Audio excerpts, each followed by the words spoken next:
मैं भारत को भारतीयता की मान्यता के आधार पर फिर से खड़ा करना चाहता हूं, उस काम में लगा हूं।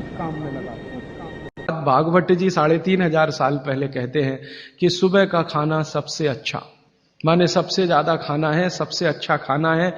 जो भी स्वाद आपको लगता है वो सुबह ही खाइए। तो सुबह का खाना फिक्स करिए, समय तय करिए। तो समय मैंने आपको बता दिया, सूरज उगा और 2.5 घंटे तक, माने 9:30 बजे तक, ज्यादा से ज्यादा 10 बजे तक आपका भोजन हो जाना चाहिए। और ये भोजन तभी होगा जब आप नाश्ता बंद करेंगे। ये नाश्ता हिंदुस्तानी चीज नहीं है, ये अंग्रेजों की है। और आप जानते हैं ना हमारे यहां चक्कर क्या चल गया है, नाश्ता थोड़ा कम करेंगे, लंच थोड़ा ज्यादा करेंगे, डिनर उससे भी ज्यादा करेंगे। सवा सत्यानाश, एकदम उल्टा। भागवत जी कहते हैं कि नाश्ता सबसे ज्यादा करो, लंच उससे कुछ कम करो, डिनर सबसे कम करो। हमारा बिल्कुल उल्टा चक्कर है, डिनर सबसे ज्यादा, लंच उससे कुछ और नाश्ता सबसे कम। ये अंग्रेज और अमरीकियों के लिए नाश्ता कम है। कारण पता है? वो लोग नाश्ता हल्का ही करें तो उनके लिए अच्छा है, हमारे लिए नाश्ता ज्यादा ही करना बहुत अच्छा है। कारण उसका एक ही है कि अंग्रेजों के देश में सूर्य नहीं निकलता। साल में 8-8 महीने तक सूरज के दर्शन नहीं होते। और ये जो जठर अग्नि है ना, ये सूरज के साथ सीधे संबंधित है। जैसे जैसे सूर्य तीव्र होगा, अग्नि तीव्र होगी। जैसे जैसे सूर्य कम होगा, अग्नि भी कम होगी।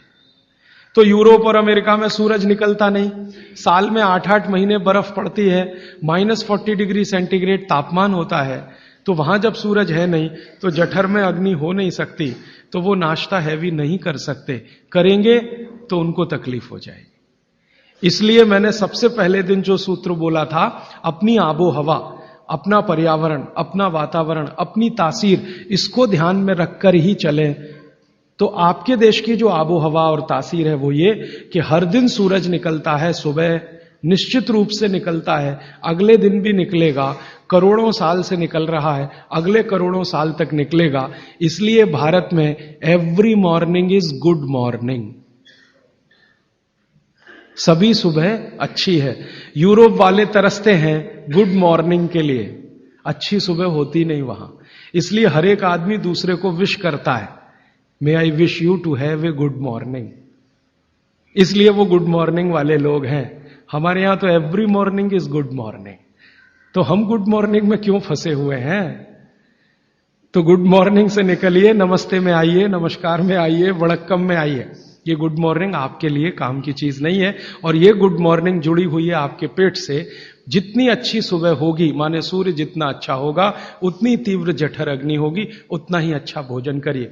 तो वो कहते हैं कि सुबह का खाना आप भरपेट खाइए, माने नाश्ते को लंच में बदल दीजिए। ठीक है, 9:30 बजे तक, 10 बजे तक ज्यादा से ज्यादा। फिर आप इसमें तर्क और कुतर्क मत करिए, जी हमको दुकान जाना है, हमको ऑफिस जाना है, हमको दुनियादारी संभालनी है। किसके लिए? इसी पेट के लिए ना। ये दुनियादारी कर किसके लिए? आप इसी पेट के लिए ना। तो पेट तो दुरुस्त होने के लिए भागवत जी कह रहे हैं कि भाई इसको संभाल लो तो दुनियादारी संभलती है। और ये गया तो दुनियादारी संभाल के करेंगे क्या? मान लीजिए पेट ठीक नहीं है, स्वास्थ्य ठीक नहीं है, आपने 10,000 करोड़ कमा लिया, क्या करेंगे? डॉक्टर को ही देंगे ना। तो डॉक्टर को देने से अच्छा किसी गौशाला वाले को दे दीजिए, पेट दुरुस्त कर लीजिए। तो पेट आपका है तो दुनिया आपकी है, ये आप जान लीजिए। इसलिए पेट को दुरुस्ती के लिए भागवत जी कहते हैं सुबह का खाना भरपेट खाइए। माने आप बाहर निकलें घर के तो छक्कर खाना खा के निकलिए, भोजन करके ही निकलिए। दोपहर को 12 बजे से 1 बजे के बीच में जठर अग्नि की तीव्रता कम होना शुरू होती है। तो उस समय थोड़ा कुछ हल्का खाएं, माने जितना सुबह खाया उससे कुछ कम खाएं तो अच्छा है, ना खाएं तो और भी अच्छा है। खाली फल खा लें, जूस पी लें, दही पी लें, मट्ठा पी लें, आदि आदि। शाम को फिर खाएं। अब शाम का भागवत जी कहते हैं कि आपने एक चीज देखी है ना, वो बहुत प्रकृति से सीखने की जरूरत है। दीपक भरा तेल का दीपक आप जलाना शुरू करिए तो पहली लौ खूब तेजी से जलेगी, ठीक है, और अंतिम लौ भी तेजी से जलेगी। माने दीपक जब बुझने वाला होगा तो बुझने से पहले वो बहुत तेज जलेगा। यही पेट का भी नियम है। जठर अग्नि सुबह सुबह बहुत तीव्र होगी और शाम को जब सूर्यास्त होने जा रहा है तब भी तीव्र होगी, बहुत तीव्र होगी। तो कहते हैं शाम का खाना सूरज के रहते रहते खा लो। सूरज डूबा तो अग्नि भी डूबी। तो वैसे तो जैन दर्शन में कहा है रात्रि भोजन निषेध है, भागवत जी भी यही कहते हैं, तरीका अलग है बस। आप अहिंसा के लिए कहते हैं, वो स्वास्थ्य के लिए कहते हैं। वो ये कहते हैं शाम का खाना तो सूरज डूबने के बाद दुनिया में कोई नहीं खाता। गाय को खिला के देख लो, नहीं खाएगी। भैंस भी नहीं खाती, खिला के देख लो। बकरी भी नहीं खाएगी, बकरा गधे को खिला के देख लो, खाता नहीं। हां, बिल्कुल नहीं खाता। आप खाते हैं तो आप अपने को कंपेयर कर लीजिए कि किसके साथ हैं आप। कोई जानवर, कोई जीव राशि सूरज डूबने के बाद खाती नहीं, तो आप क्यों खा रहे हैं? प्रकृति का नियम भागवत जी कहते हैं पालन करिए। माने रात का खाना जल्दी कर दीजिए, सूरज के रहते रहते। माने 5-6 बजे के आसपास आपके यहां सूरज डूबता है, 6 बजे या 6:30 बजे, वही समय सबसे अच्छा है, डूबने से पहले। अब कितना पहले? तो भागवत जी ने उसका कैलकुलेशन दिया, 40 मिनट पहले। सूरज डूबने का समय पता कर लीजिए। चेन्नई में सूरज शाम को 7 बजे डूब रहा है तो 6:20 तक। 6 बजे डूब रहा है तो 5:20 तक। यह हिंदुस्तान के किसी भी कोने में चले जाइए, सूरज डूबने से 40 मिनट पहले का ही निकलेगा। तो 40 मिनट पहले शाम का खाना खा लीजिए और सुबह का तो सूरज निकलने के 2.5 घंटे तक कभी भी खा लीजिए। दोनों समय पेट भर के खा लीजिए। फिर कहेंगे जी रात को क्या?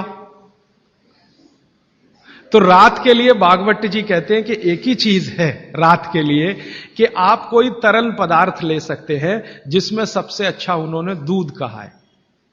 साध्वी जी तो वो भी नहीं ले सकते, साधु तो वो भी नहीं ले सकते, लेकिन आप गृहस्थी लोग हैं तो इतनी छूट चाहें तो आप ले सकते हैं।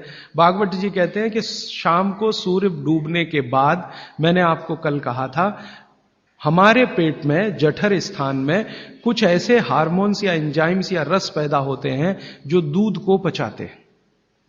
इसलिए वो कहते हैं सूर्य डूबने के बाद जो चीज खाने वाली है वो दूध है, या पीने वाला है वो दूध है। तो रात को दूध रख लीजिए, 6 बजे तक भरपेट खाना रख लीजिए। सुबह का खाना अगर आपने 9:30-10 बजे खाया तो शाम को 6 बजे खूब अच्छी सी भूख लगेगी। फिर आप कहेंगे जी हम तो दुकान पे बैठे हैं 6 बजे, तो डब्बा मंगा लीजिए, दुकान में डब्बा आ सकता है। हां, डब्बा आने में कोई तकलीफ नहीं है। दुकान में आप 6 बजे बैठे हैं, डब्बा आपका आ सकता है। और मैं आपको हाथ जोड़कर कह रहा हूं, आप में से कोई भी डायबिटिक पेशेंट है, कोई भी अस्थमेटिक पेशेंट है, किसी को भी वात का गंभीर रोग है, आज से ये सूत्र चालू कर दीजिए। 3 महीने बाद आप खुद मुझे फोन करके कहेंगे राजीव भाई पहले से बहुत अच्छा हूं, शुगर लेवल कम हो रहा है, अस्थमा मेरा पहले से कम हो रहा है।